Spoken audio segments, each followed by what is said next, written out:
Well, hey there, everyone. So the word for the day is beam, as in I-beam, as in 24-inch I-beam by 115 pounds per foot. We have 8 of these that we brought over from McDonald. These were originally runway girders in the in the rolling mill bays. And once they started pulling the buildings down, I started noticing some of these beams were unmolested and thinking, I might have a use for those. So thought about it a little bit and came to the conclusion that yes, we actually can use these and use them for concrete forms for the Tod engine.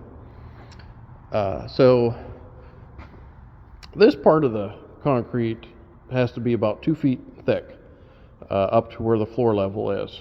Over here, it's 2 feet from the original floor level up to the top of this wall, and this wall goes all the way back. The new floor level is going to be at the top of that wall, and I want to run floor plates from there over to the foundation and leave this area under here open so that we can use it for storage, extra rolling mill parts, whatever, be about 2 feet high, that we can put items in there and then forget about them until, maybe someday we need a spare part or something, pull a floor plate out and get it. So if we take the I-beams and then run the I-beams down through here, and they sit up 2 feet, so then we very easily can go right from the I-beam with a floor plate over to this wall and then just make the floor. Now here the concrete goes all the way up to the sole plate there at that 2 foot level. Now in the back it steps up about 12 inches, so we'd still run the I-beam but then have, I think it's a 14-inch, another piece that sticks up 14 inches, a piece of plate that would run down there. So we'd have the floor plates come over here, it would come up 14 inches and then concrete right into the underside of the bed plate, and then of course we'd have our little bit of grout. And then run the beams straight back here to this one here. And we figured, well, we had to go up 2 feet here because this wall is actually 1 foot lower than this wall. So by adding the I-beam there, that brings us up to the elevation that we need. So bring the other beam straight in and tie it all into this, put angles in there and bolt this all together. Put anchors down into the concrete to keep them from kicking out. And then once we have this built, these forms will never move. Any rebar we have running over this way, we could actually weld to the forms if we wanted to and create this nice mass of steel and fill it with concrete, and we don't have to worry about it blowing out or anything. The interesting thing is that those beams had scrap value about $300 a piece. It's about same price as buying lumber and all that, and then you have to tear the lumber out. Here in this case, we just leave it all in place. So when we get over here to the flywheel pit, we're going to form this up in steel as well, steel plate all the way around. And I'm thinking we're going to pour this thing in 2 halves. We're going to do the low pressure side first, and then do the high pressure side later. It'll be a lot easier. Instead of trying to do 130 yards or something like that all at one time, we can do about half at a time.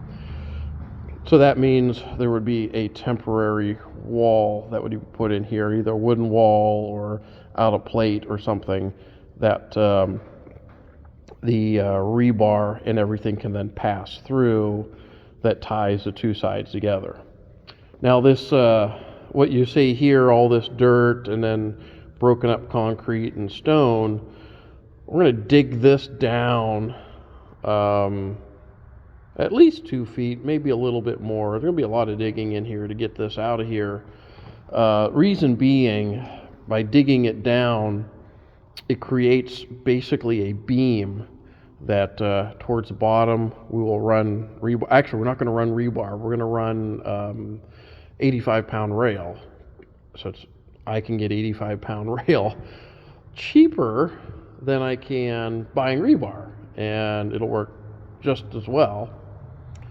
Especially if you get the old rail that's got some pock marks and some corrosion pitting. I mean, that'll grab just as well as deformed rebar will. So at any rate, we're going to dig this down, run 2 lengths of rail down there, some other rebar in, rebar coming up, and then making the bend here. And then that basically adds a little bit more strength to both sides, since this concrete is, only about 3 feet thick back in here, and then there's not a lot of width where the flywheel pit is. So we had to do something here to, basically tie both halves of this foundation together.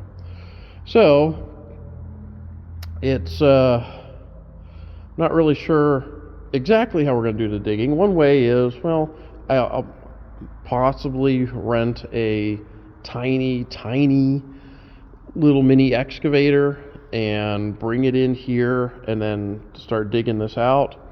And then there's the question, well, how do we get the material out of the building? Well, the conveyor, the mill scale conveyor that I got at McDonald that we're going to use for putting coal in the tender, well, we could just use that here initially for digging the spoils, digging them up and then dumping them in the conveyor, and then having it go out through the door outside. And then if we have a skid steer or something out there, we can scoop it up and then haul it away. So it'll be a little bit easier way of handling the material here. So I'll have to look and see what I can rent, because I could come in here over a period of a couple of days with a little mini excavator and might even fit down in here and then dig a lot of this out and then finish it by hand. So yeah, it's there's quite a bit of work here just to get all this ready to go for the concrete, just for the one side of the engine. I have not done an updated yardage calculation on how much concrete we're going to need yet, but when it's time to do it, we'll have a concrete pump here and then just put the trucks out front and then pump it up and then underneath, and then leaving about a 1-inch gap here that will be filled later with grout. So if we walk around to the other side,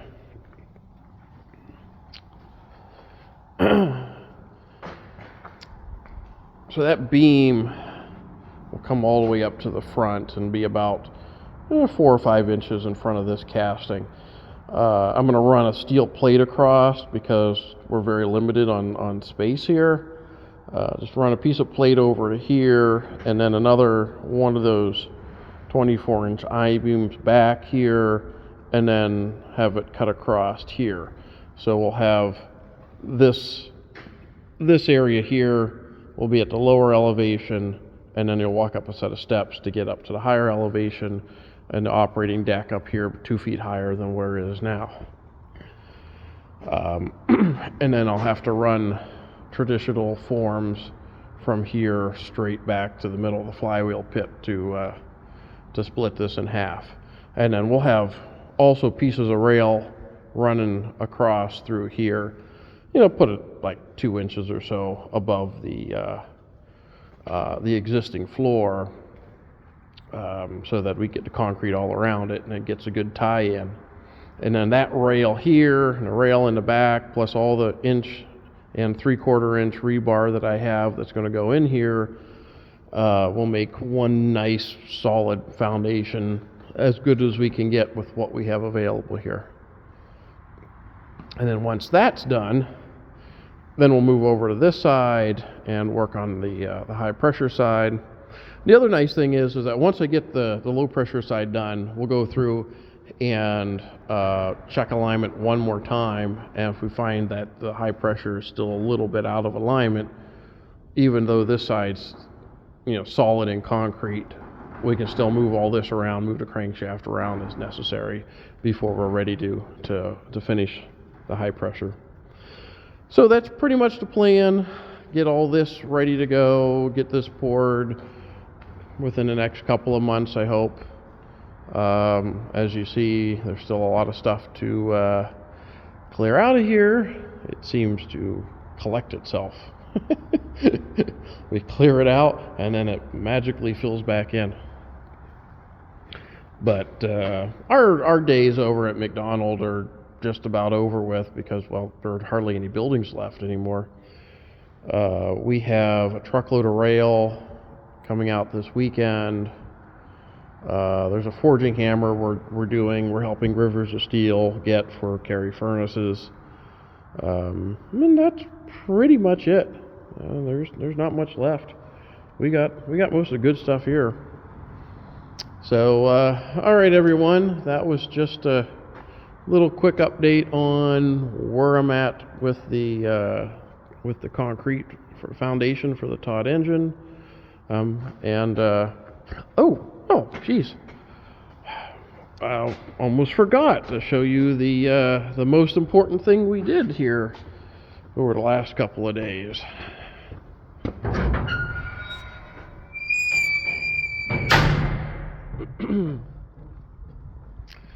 So we had a big telehandler here, and we got the gearbox in.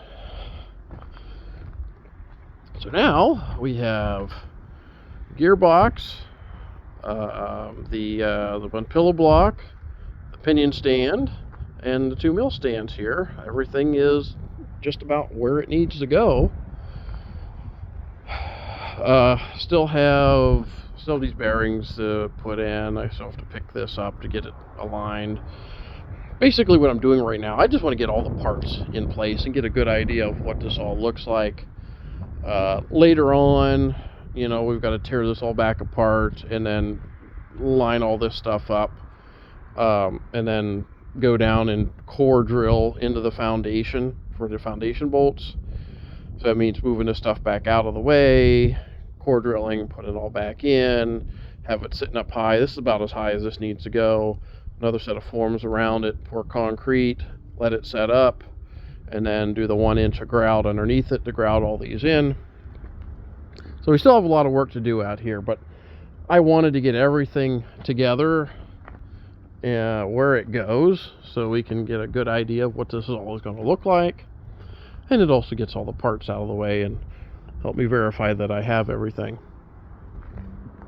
So when the new addition is done, the wall will be somewhere, just about right there where that oil pump is.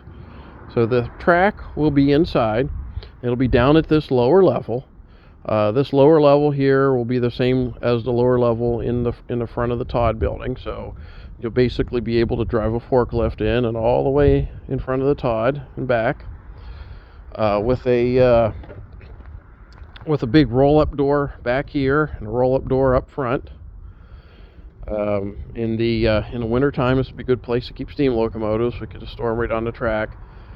When we're using the rolling mill, we'll have some floor plates in here on pedestals, like 2 or 3 floor plates, so that you're up at that higher level for working the mill. And then when we're not running the rolling mill, we can just pull those floor plates right out, and then makes all this lower floor space here.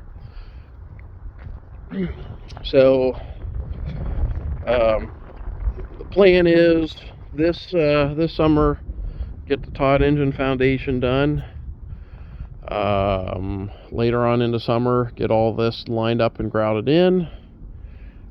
And next year we'll be doing the construction work out here to put up the addition. Doing the digging for the footers, pull the track out, put all the column footers in and infill walls, and then put the track back in. This track here, it'll get new rail in here for the transfer car track, and it'll come out almost out here to the running track.